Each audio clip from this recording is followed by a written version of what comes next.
Hello and welcome back to the Book Marketing Tips and Author Success Podcast. This is Penny Sansevieri. And Amy Cornell. And we hope that you are knee-deep in this festive holiday season. Goodness knows we certainly are. Amy and I are both, we love this. We love this time of year. And we love the show. So last week we actually did a show on your favorite episodes. But this week it's our turn. So Amy and I both picked one episode that we really, really love, which was actually kind of hard, right? It was hard. Yeah. I mean, because let's be honest, we talk a lot. If you've listened to us, right. If you've listened to us, you know that sometimes, and just a blanket apology if I ramble sometimes because I just get so passionate about a topic and I'm just like, I have so much to say. But this isn't so just to be clear, this isn't a nostalgia thing for us. This isn't just, hey, now this episode is about us. You have to listen to us talk about our favorite episodes. These are episodes that we feel really strongly about, and themes that we've also seen this year, like mindset positioning, foundational stuff, which we talked about last week. And we'll put the links, or Amy has an idea for the links in the show notes. We'll talk about that. We'll talk about that at the end of the episode. Right.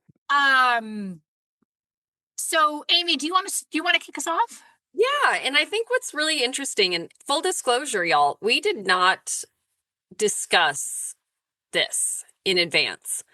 We didn't engineer this to say. Oh, right. It was, yeah, exactly. Yeah. It wasn't like we engineered this to say, Penny, you need to pick something in this vein, and Amy will focus on something in this vein. And that, we really did just in email go, I like this one and I like this one. And it really, I found it very interesting how it worked out that we really covered some really important bases. So anyway. You know what's so interesting, just before you get started, is that these episodes, for those of you who have been listening to us for a while and kind of gotten to know us, these episodes are really kind of a snapshot, I think, of our individual personalities and things that we, in our work environment, really resonate with, too. Yeah, that's true. Because yours, when you sent me yours, I was just like, that's so Amy. Truly, it really, really, yeah, absolutely is. And mine is obviously because something that I'm really obsessed with. But I think other than Costco. Yeah. Well, and yours honestly reminded me of an event you would do. At 100%. Yeah. I could see Penny talking to a group full of authors about this for hours. So I was like, this absolutely tracks. So without further ado, now that we've really buried the lead, right? Goodness. So I chose what most authors get wrong about debut success. And to Penny's point, she's very right. I think I gravitated toward this because I communicate with our clients on a day-to-day basis a lot. And I walk them through our campaign process. So not just understanding what it's like to work with a team, but for so many of our authors, it's their first book. So not only are they releasing a book for the first time, it's their first time working with a team and a first time doing a big marketing campaign. And that's a lot, right? Yeah, it's a lot. Even our clients that have been doing this for a while, a lot of them haven't worked with a team before or haven't created a really structured marketing plan the way that we do. And again, it's very exciting, but it's so much to learn and it's so much to embrace. And in that process, Penny and I are both big on education, especially on creating more savvy authors who really understand how this industry works, because we truly believe you will be more successful when you understand how things work. So working with the industry versus against it, I know we mentioned this in our last episode, Penny, but one of the biggest challenges is feeling you're going to be the exception to the rule. I think that's a huge hurdle. Yeah. This kind of goes along with that, about what they get wrong about debut success. So it's really a behind the scenes truth about what it means to release a book. There's the mindset, some of the misunderstandings. I mean, it was a reality check episode, but it was also, we really wanted to do it because we wanted you to not feel like something was wrong. I think that was our biggest goal, was to ensure that our authors that listen to us understand what the expectations are, so you don't get derailed thinking, well, this was a big fat failure. You know what I mean? Yeah. Yeah. Let's be Exactly. honest. We don't want you feeling that way. We want you to understand the realities of the industry in a way that you can then take that and be productive and be proactive versus getting buried, you know? Well, because it's very easy to get buried. It's very easy to get lost in this industry because there's a lot of conflicting information out there. There's a lot to learn. I mean, not only are you publishing a book, but now you are immersed in the learning curve of both publishing and marketing, regardless of how you publish, right?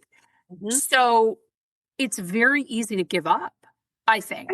Yeah. And it's, how often do we hit them with that big old hammer, Penny, where we remind them that publishing a book is starting a business?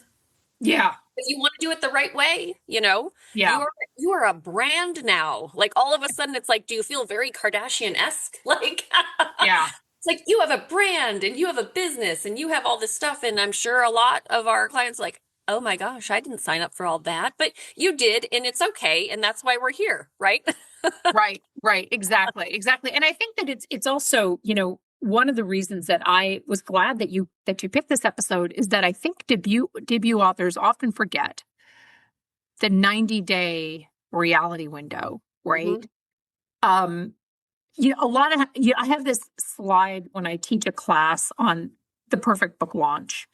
And the slide is you thought your launch was going to be this, and it's an image, actually a GIF of the golden ticket, America's Got Talent, where Hmm. they hit the golden buzzer and all the tickets fall and then when actually your book launch was this, and it's a cat sitting with a black balloon by a trash can.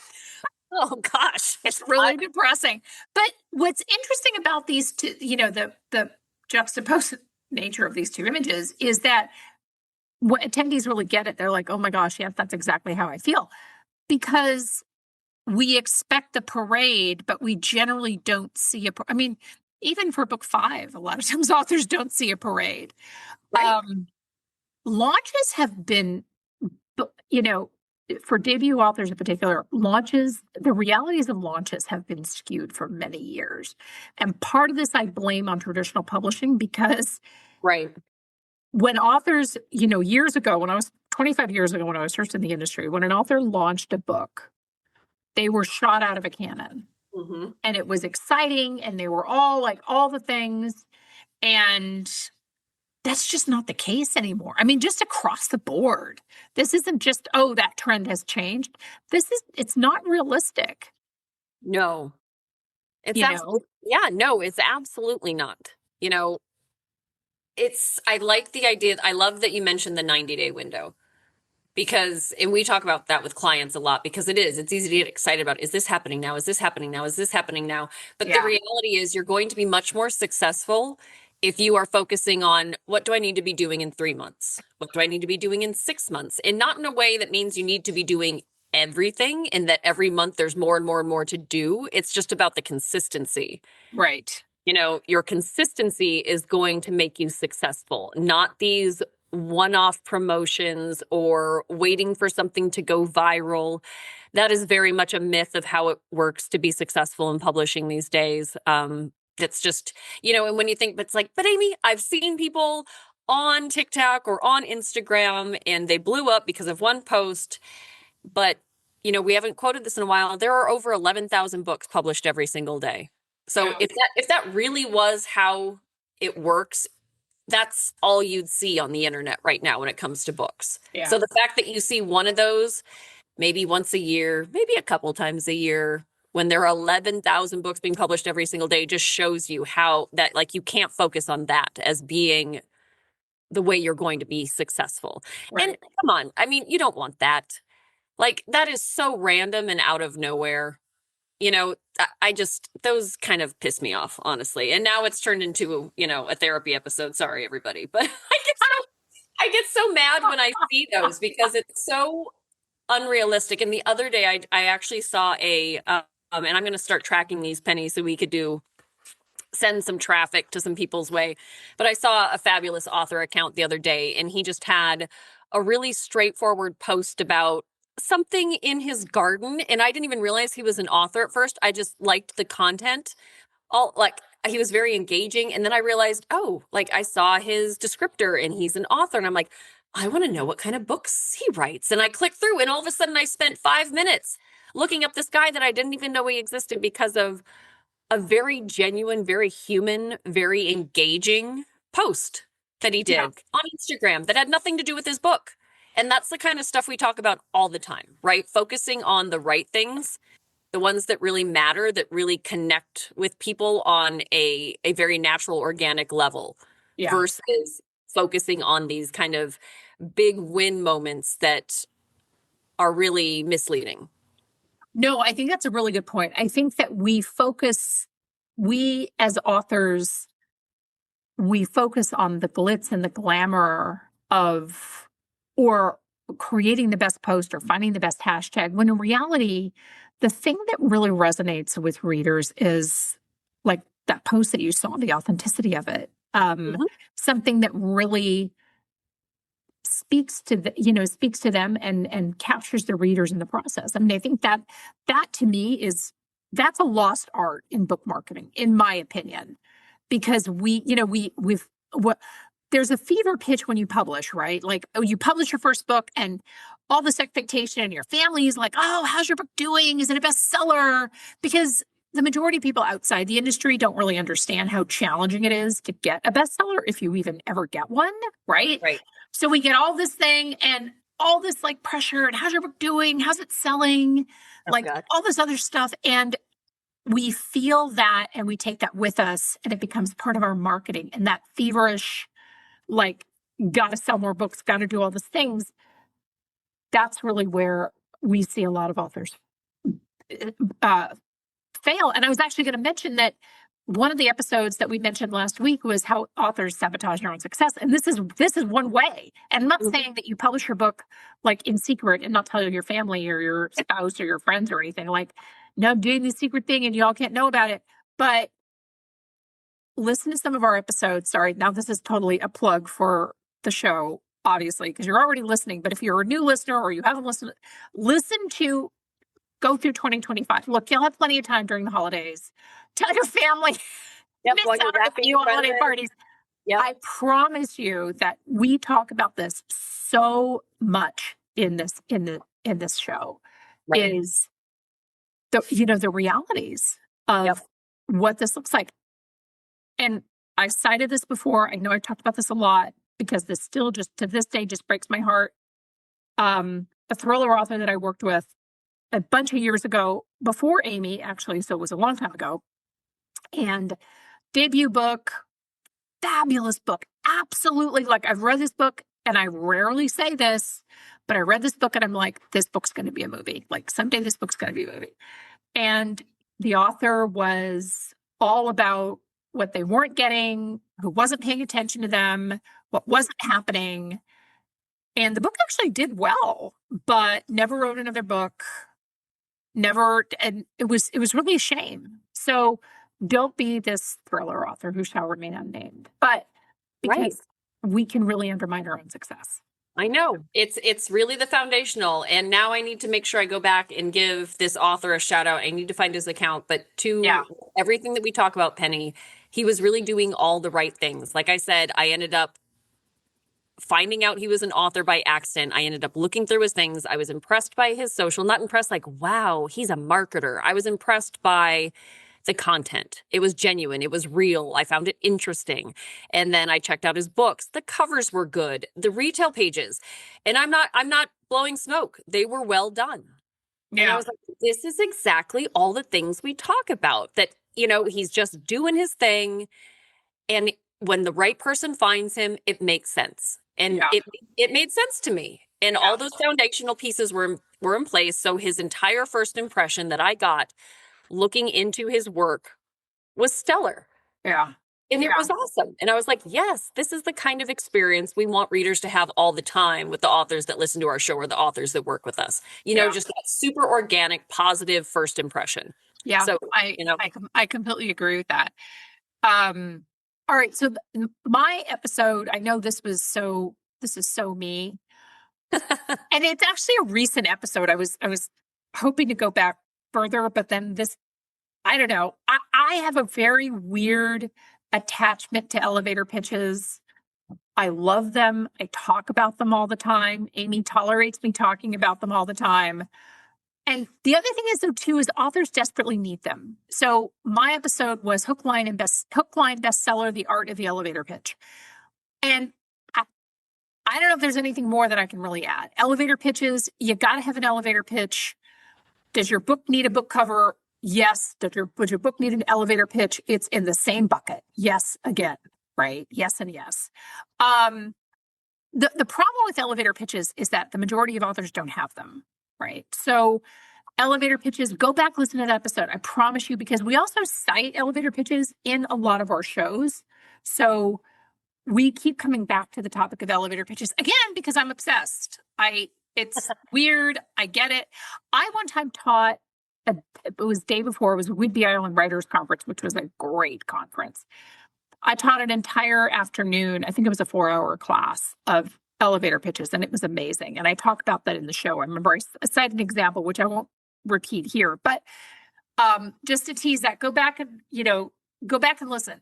Elevator pitches, if you haven't listened to that episode, they are a universal tool.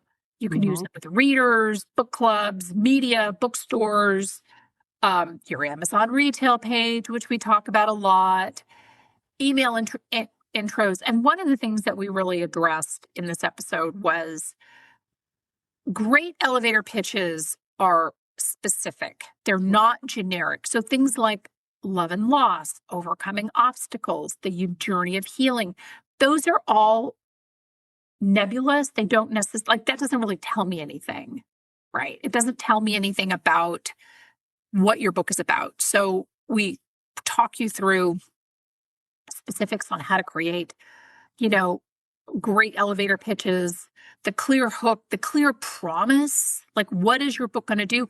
When I talk to authors, and this is very particular to nonfiction authors, although both fiction and nonfiction authors should have elevator pitches. But I always ask them, not only what is your book about, but how is your book different from every other book that is sharing the bookshelf with yours? And that is the thing that your elevator pitch should answer, right?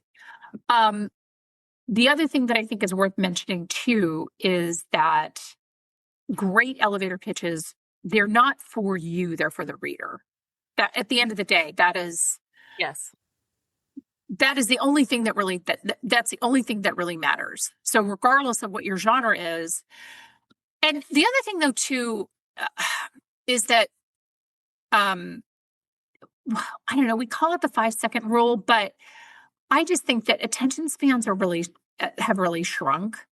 And an elevator pitch really has to get somebody's attention in 5 seconds. So if I can leave you just with a couple of tips before we close out the show, create 3 versions of your elevator pitch, right? Create one that's 1 sentence. That's really, really hard. Create one that's 2 or 3 sentences. In fact, you may want to start out with something that is a little bit longer, let's say 4 or 5 sentences, and then just whittle it down from there. That's actually one of the best exercises that I can recommend to you right now, is start with something that's a tiny bit longer, so 4 or 5 sentences, and then start whittling it down. And what's really fun is that you will really, I don't know, again, I'm such a nerd, so maybe I'm an outlier about this, but I really think that's fun. Like taking something that's maybe a little bit too long, has a little bit, too many extra words that you don't really need, and whittling it down to something that's shorter. And then I recommend read it out loud. I cannot tell you how many times I have read out my own elevator pitch or book description and thought, how am I allowed outside? Like, so read it aloud. I really recommend that you do that, because that's something, I don't know, reading it on the page versus reading aloud, 2 different experiences, right? Oh, absolutely. And the other thing that I really, if you have your elevator pitch, was actually, after we did that episode, we actually got a couple of them that listeners emailed to us. Feel free to email us your elevator pitch. I would definitely love to take a look at it. All right. So those are our 2 favorite episodes of the year. If you haven't checked them out, be sure to